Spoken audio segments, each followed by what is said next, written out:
Tingnan ko lang kung magtagumpay ka sa mga binabalak mo.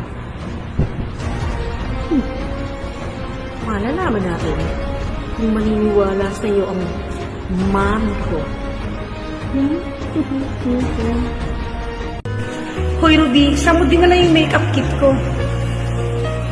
Wala namang ibang gumalaw ng bag ko, di ba ikaw lang? Bakit nawawala yung makeup kit ko doon? Anong malay ko?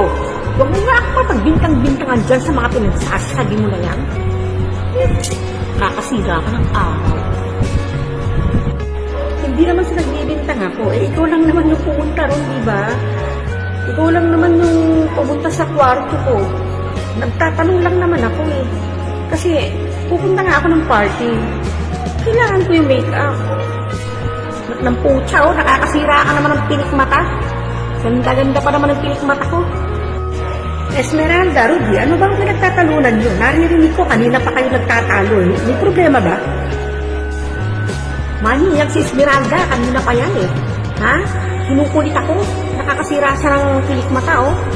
Patigilin mo nga yan. Ang kasalanan to lahat niyo, Ruby. Kaya hindi ako nakapunta ng party kagabi. Tinago niya lahat yung mga gamit ko. Kahit magkapatid